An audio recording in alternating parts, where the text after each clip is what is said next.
calling people names. When Joe Wale was speaking, I admired Joe Wale. He made some salient points. The war in Africa has taken so many of our brothers, of our children from here on all sides, on that side. You are living here on time bomb. I summoned the Defense Minister of Liberia to my office. I'm the chair of National Defense in the committee. And I told him, we are Yakubas. He called Gil. We are in touch with our people in Africa. Our people are there.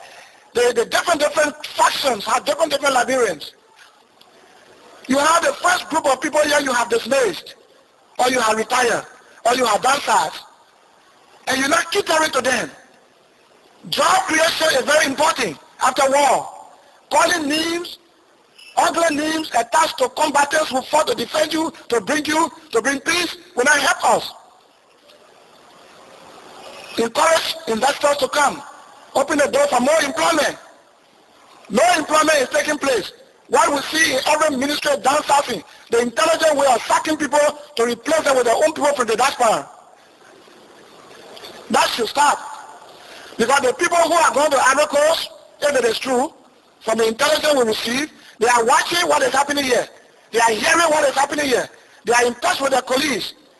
The new army we are forming to defend this country know that there was an army in place that defended the country so many hundred years. The way you will treat them, they will think you will treat that way too. What you do to the old army, they will think too much you will do it to them. You got to be careful what you do. Job creation is most essential. Otherwise, poverty alleviation or poverty eradication is a mockery.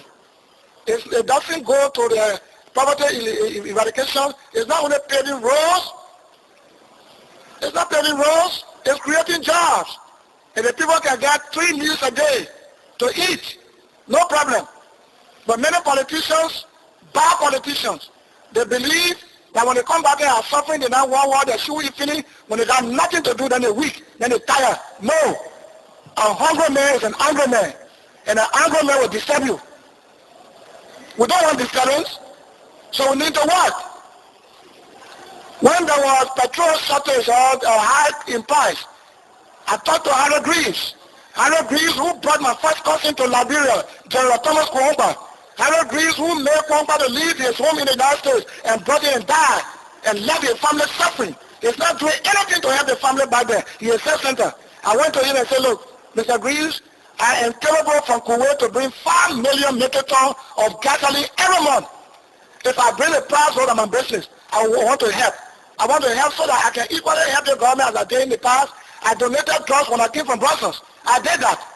But these people don't want you to get money. They want you to suffer, and they can't enjoy our sweat. It's very bad. So you, the TRC, tell authority they're doing good. The old lady is doing very fine. But the crooks that are around, they better do better. The government is moving on good footing, but they should teach, they should bring good idea on board. The president is old, is getting much older, and will not want to leave bad legacy. I am of the conviction she will leave positive legacy.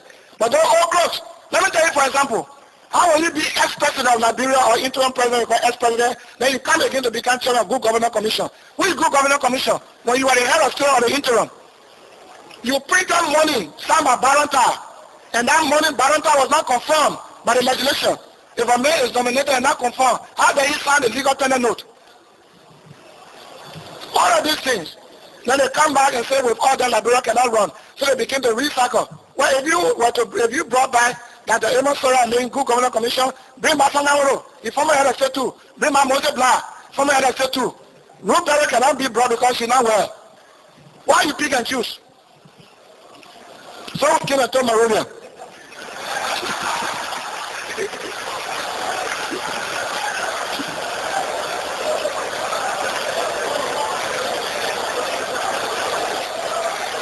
So we talk about Monrovia.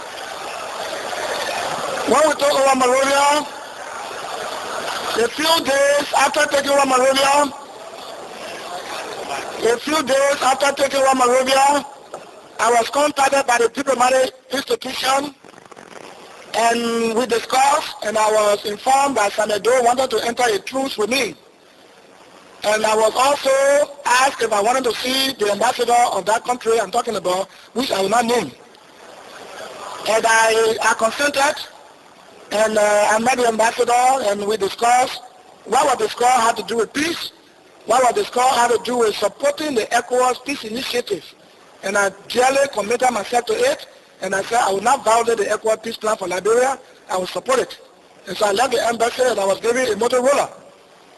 The reason I was given a Motorola to try to control, they gave me Motorola, they gave Taylor Motorola, they gave Doe Motorola, but in the interim, they had interest in installing Taylor as president. They were interested in Taylor. And they only gave a Motorola to monitor me and monitor Doe, but their interest was Taylor. And what I was told that I complied with also was that when I took my missile on the Ducal Hill and pointed to the mansion and BDC to fire, I was told that many civilians are taking refuge there, and I shouldn't shoot. It will be considered massacre or genocide. So I complied with that. I didn't do it. So Taylor too was almost at the university. We were at Ducal. We were at the football field, Busekwada. None of us could go on the ground that the place was overcrowded with civilians. And entering that mansion would be deadly. It would cause the death of so many civilians and children. And we shouldn't do that. So all of us obey. It was not out of weakness. Because if we could fight this battle from the border of Ivory Coast to Monrovia, who else could stop you? Everything you employ in the combat, you could employ it to enter, even if it meant bombardment. But we didn't do it. We had to consider human lives. So within that period, having contacted me, Thompson came. Because I was told also that one Sally Thompson was going to come to me. So Sally Thompson came to me and saw the idea of a truce with Doe as proposed by the embassy. And I agree. I sincerely agree. And we met him on the Douglas Church. And we discussed. And I told Thompson, well, go and tell Doe I agree. He went to the mansion and they discussed there, and Doe was very happy. Because he was engulfed on all sides. And the next day, Thompson came to me and told me to draft the truce. And I said, you drop it. He drafted it. I amended it. And then he told me to do to see. And he brought it. But in that agreement, we agreed to join forces to fight ECOMO. Whether I was really in position to fight ECOMO that I made to come here or not, well, that was no business to determine that. Whether I who brought August 24, 1900, the peacekeeping force for all over Africa, whether I will sign paper with Doe to fight peacekeeping force, then it was a business to determine whether I will be truthful to that truth or not truthful. And we agreed that all the charges leveled against me when I fled the country for treason should be dropped. And many things we discussed of mutual understanding. And Doe okayed it in the final draft. He okayed it. It was finally tapped and brought to me. And we took it to ECOMO headquarters and gave it to them. The place where it was mentioned that we should join forces to fight ECOMO, the ECOMO saw that in the agreement. And when Sally Thompson left, they called me. They said they're coming to see me. They said, is it true that you and Doe joined to fight on your side here? I say, that's what we signed. But in reality, I cannot fight you. Because if, your military might itself is one thing. And then if I want to go to any African country, it will not be possible if I join you to kill, the peacekeepers. So I said, that is not going to work with me. So you trust me, you depend on me. Stay afraid. So that truce was signed. In the truce, we mentioned that whenever a ranking officer from those side wanted to visit me, I should be notified. And the same with my group too. He should be notified. And don't give me more ammunition. in our bid to fight Ecomo. I requested for more ammunition. And I gave him 500 bags of rice because the soldier he needed food. And so there was a schedule according to the agreement for me to visit BDC. So I visited BDC. That was the first time face-to-face we met after signing the truce, where he said that the ECOMO was a CIA creation and that he's being placed under attack because the CIA don't like development in Liberia. They like the American Liberian to build houses, to buy houses abroad with a contract for money to steal and care abroad. But he though was taking ministry out of government homes and making development. They don't like that. So they want to kill him. And he said to me, I did not stay here to fight you. I told her to say no to American Liberian rule. Chancellor. That's why I stay here. Among many things we agreed on. Then I left.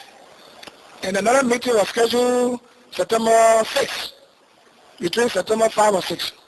This time to the mansion. As time was approaching for my second visit to the mansion, I got word from Sally Thompson. Don't forget that Sally Thompson was a mediator. And he was not prepared to agree with many things that others were telling though continue fighting. He was prepared for real peace. So I got word from Sally Thompson that don't come to the mansion. There is a plot to open a corridor from the FDA church when you enter Busekwala, you claim the information service, you go there. To the mansion, you will not see though where you're supposed to meet him. Immediately they will open fire on you there, and you will not come back to Busekwala because it will be suppressive fire. I was not in the meeting. Whether this is true, not true, the first law of nature doing self-preservation, I had to be serious. So I said, oh, Thompson, yeah, don't call my name. And since that time is today, I'm calling the name. Because at True Commission, we are present. And all along, though they not know. So the expecting though decided to visit the port. Because when the peacekeepers came, they failed to pay visit to him. They paid to visit though. They failed to pay courtesy call. So they said, but I'm the commander-in-chief. I thought I was at BDC. And these people said they were coming here to help me, to bring peace. How come they be here over 1 week, 2 weeks? They don't know who they call the town owner or the town chief. And they sit down there in your area. They don't want to come to pay me courtesy call. Take here, a lawyer, they came to move me. Okay, I will go, one day I will go there and deal with these people. So Samuel Doe visit to the port was intended to question ECOMO as to why they came and failed to pay courtesy call, whether they did not recognize him as the head of state. That was a visit to the port. I will come to that. So my visit to the marshal, I have been told that there was a plot to open corridor for me to pass and then close me up. I don't know how possible that could have been, because I have men well equipped, tactically inclined, brave, strong and intelligent commandos who were willing to die for this country, to die for their leader.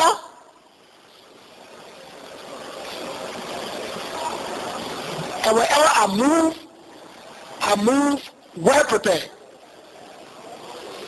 So that would have been disastrous, because to fight in your own house is different from fighting in my house.